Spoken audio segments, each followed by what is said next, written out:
Islamic lifestyle হচ্ছে আপনি একেবারে সকাল সকাল আপনার দিন শুরু করবেন। Early to bed and early to rise makes a man healthy wealthy. সবাই তো শিখেছি এটা, যে আগে আগে ঘুমোতে যাও, আগে আগে ঘুম থেকে জাগো, তুমি ধনী হবে, তারপর তুমি প্রজ্ঞাবান হবে, তুমি সুস্বাস্থ্যের অধিকারী হবে। এটা হচ্ছে ইসলামিক লাইফস্টাইলের একটা কোর ভ্যালিউ। সকাল সকাল দিন শুরু করা মানে সানরাইজের আগে আমার সকাল শুরু হবে। কাজী নজরুলের যে কবিতা, সূর্যি মামা জাগার আগে উঠবো আমি জেগে, পড়েছি আমরা সবাই, কিন্তু হয়তো মানা হয় না। তো এই যে সকাল সকাল ঘুম থেকে ওঠা, এটা যদি আপনার মধ্যে না থাকে, এটা ইসলামিক লাইফস্টাইল হতে পারে না। You must be a morning person. সকাল সকাল উঠতে হবে। আপনার সময় এমনভাবে মেনটেন করবেন আপনি যে সকাল সকাল ফজরের পর থেকে আপনি অ্যাক্টিভ। তার মানে you have to wake up early, you have to sleep early.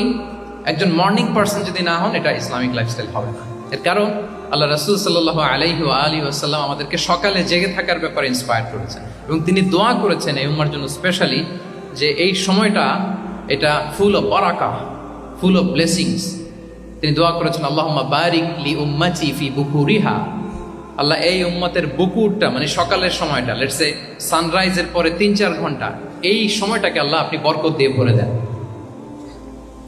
এই সময়টাতে ঘুমানো যাবে না, এটা হচ্ছে বরকতের সময়। এবং আল্লাহ রাসূল সাল্লাল্লাহু আলাইহি সাল্লাম যদি কোনো সামরিক অভিযান প্রেরণ করতেন, এই টাইমে প্রেরণ করতেন, এই বুকুরের টাইম।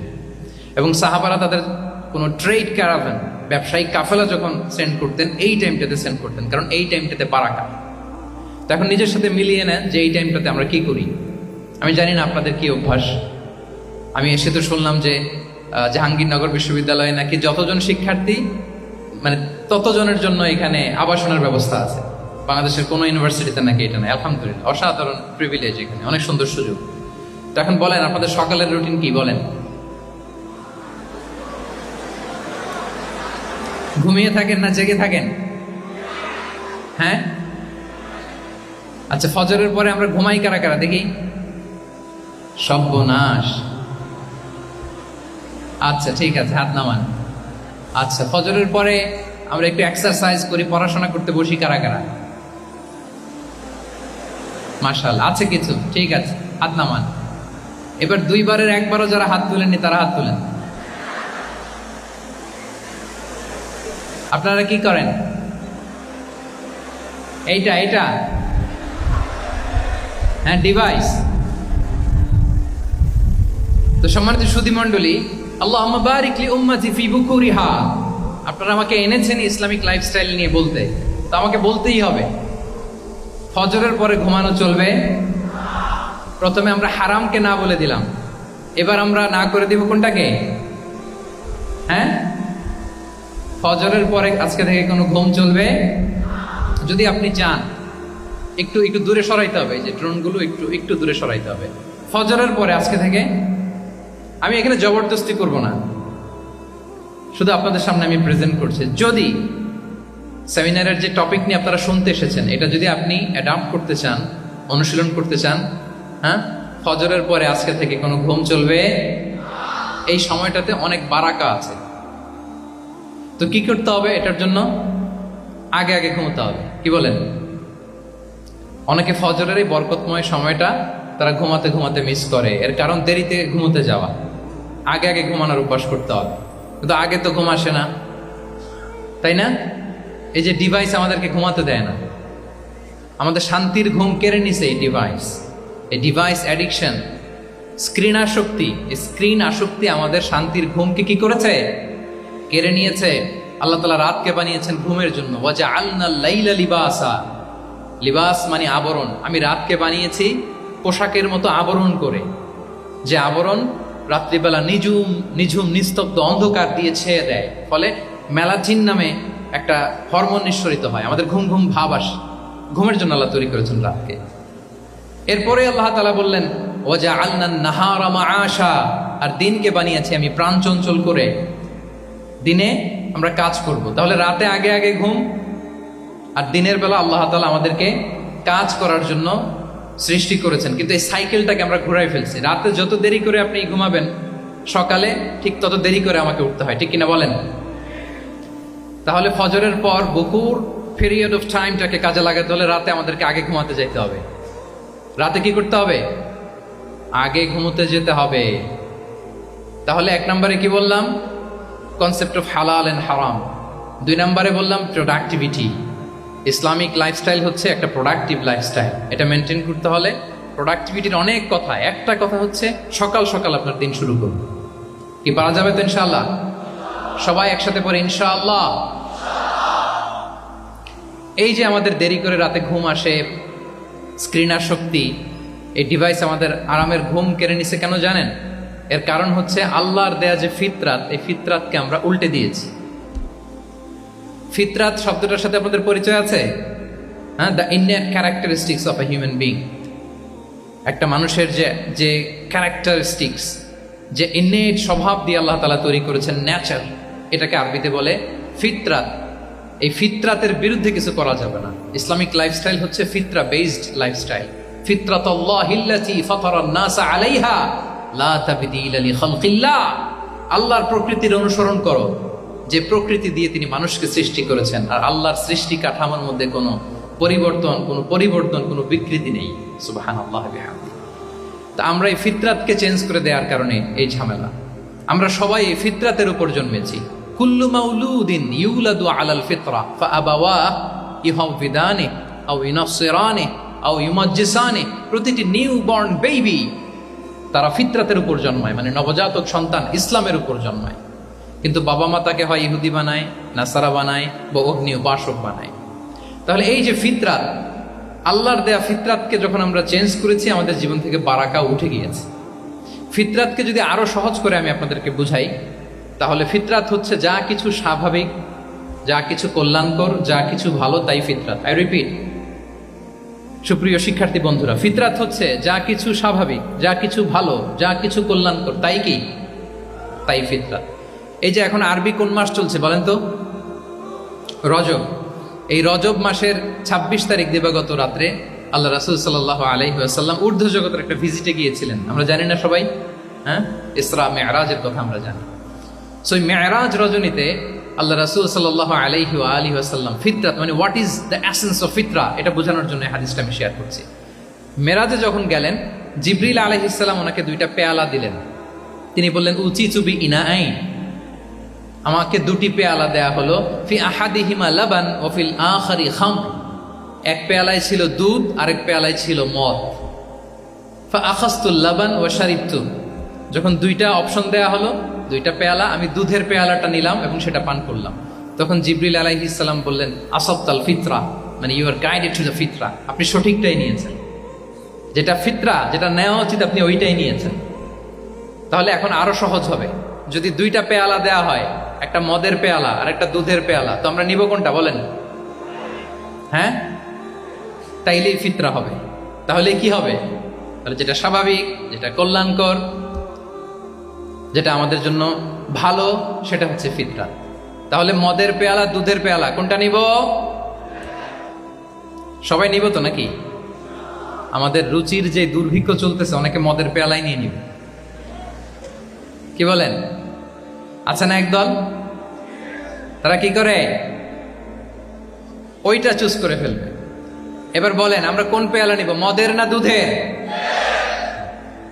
আমাদের ঐতিহ্য, আমাদের রুচি, আমাদের মূল্যবোধকে ধ্বংসের যত আয়োজন দরকার, সব সেটআপ চারদিকে আছে। আল্লাহর ফিতরাতকে ধ্বংস করে দেওয়ার শয়তানি সব আয়োজন আমাদের চারিদিকে। বাট আপনাকে রাইট থিংটা চুজ করতে হবে। তাহলে রাসূল সাল্লাল্লাহু আলাইহি ওয়াসাল্লামকে দুধ দেয়া হলো, মদ দেয়া হলো, তিনি নিলেন দুধের পেয়ালা। তাহলে এটা হচ্ছে ফিতরাত। এটা কি? ফিতরাত। এভাবে সবকিছু চেঞ্জ করে দেয়া হয়েছে। সবকিছু, আমাদের লাইফস্টাইল চেঞ্জ করে দেয়া হয়েছে, আমাদের ফুড হ্যাবিট চেঞ্জ করে দেয়া হয়েছে, আমাদের খাদ্যাভ্যাসের মধ্যে পরিবর্তন। দেখবেন যে এখন আমরা যা খাই, আগে কিন্তু এটা খাইতাম না।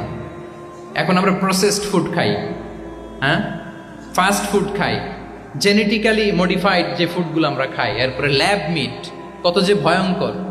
আপনারা জেনে থাকবার কথা যে ল্যাবে তৈরি মাংস দেখেছেন নাকি আপনারা? প্রাকৃতিক মাংসের কোনো ছিটে ফোটা নেই, কিন্তু এটা গরুর মাংস হয়ে গেছে, ওইটা মানুষ খাচ্ছে। মানে আমাদের লাইফস্টাইলও করাপ্টেড, আমাদের ফুড হ্যাবিটও করাপ্টেড, আমাদের স্লিপিং সাইকেলটা করাপ্টেড, সবকিছু করাপ্ট করে দেওয়া হচ্ছে। এবং এটার প্রভাব পড়েছে আমাদের শিশুদের মধ্যেও। দেখবেন যে শিশুরা সবজি খেতে চায় না। আমার তো 2 মেয়ে আছে, আমি তো দেখি বাসায়, বা অনেকের কমপ্লেনগুলো আমরা শুনি। আমাদের এখনকার বাচ্চাদেরকে ভেজিটেবলস দিলে খায় না, মাছ দিলে খায় না, অর্গানিক ভালো ভালো খাবার দিলে শাকসবজি খায় না। কি খাবে জানেন? সচেস খায়, সচেস, হটডগ খায়।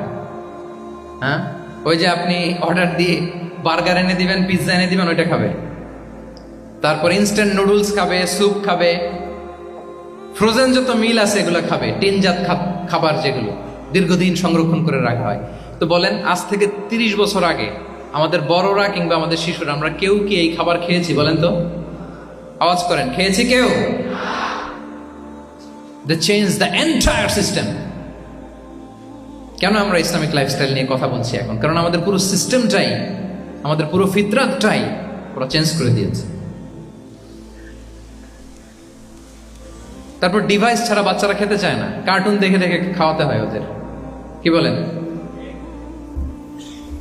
আচ্ছা বলেন তো, আজ থেকে 30 বছর পেছনে ব্যাক টু দ্য হিস্ট্রিতে যদি আমরা যাই, 70-এর দশকে, 80-র দশকে বাংলাদেশের কোনো একটা গ্রামের কথা, একটা পল্লীর কথা আপনি একটু চিন্তা করেন তো। রাত 8টার দিকে, 9টার দিকে আপনি ওই গ্রামের কাউকে খুঁজে পাবেন?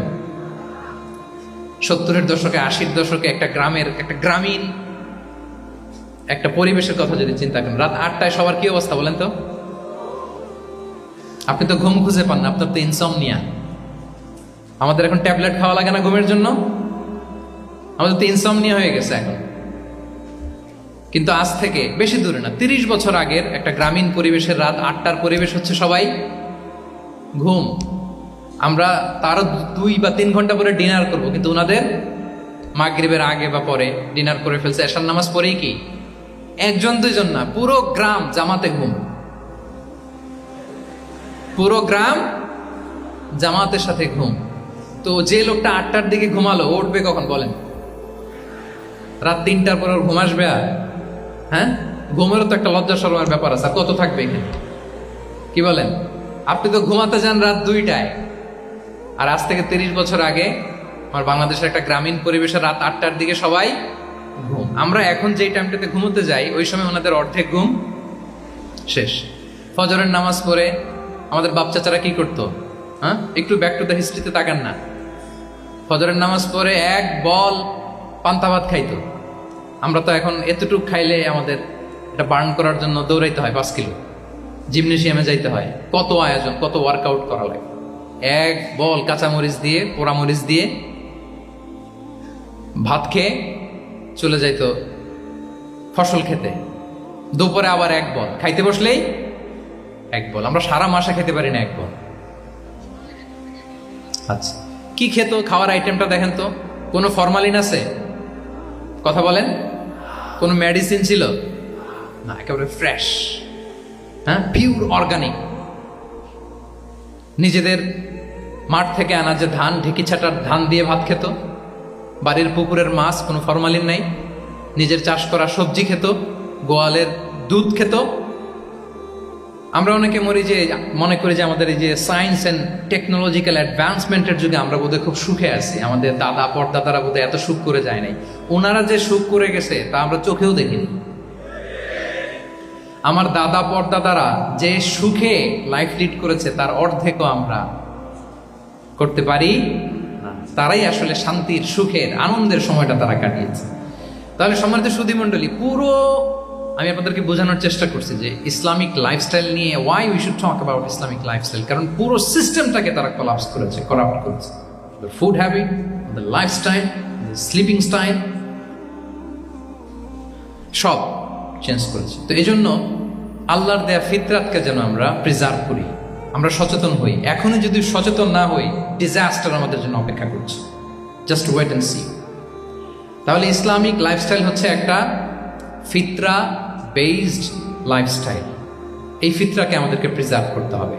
তাহলে 3টা পয়েন্ট বলে ফেলছি অলরেডি, যদি আপনাদের মনে থাকে। প্রথমে কি বলেছিলাম? হালাল, হালাল দিয়ে জীবন সাজাবো। 2 নম্বরে প্রোডাক্টিভিটির জন্য কি করব? রাতে দেরি করে ঘুমাবো, তাহলে আগে আগে ঘুমাবো, ফলে আগে আগে ঘুম থেকে জেগে কাজ শুরু করবো। 3 নম্বরে ফিতরা মানে আল্লাহর দেয়া প্রাকৃতিক যে নিয়ম, মানে আলোর সাথে সাথে আমার জীবন শুরু, আলো নাই আমিও ঘুমায় পড়বো, কি বলেন? আপনি উন্নত দেশে তো তাই হয়। জাপানে আমি কয়েকবার গিয়েছি, আগে আগে ঘুমায় পড়ে। ইভেন আমেরিকাতে আমি কয়েকবার গিয়েছি, অনেক অনেক শহরে 8টার পরে সুপার শপ বন্ধ, 8টার পরে ঘুমেরা। আমরা হাঁটছি কোন দিকে? আমরা একটু নিজেদেরকে প্রশ্ন করি। তাহলে 3 নাম্বার হচ্ছে ফিতরা বেসড যে লাইফস্টাইল, এটার দিকে আমাদেরকে ফিরে আসতে হবে।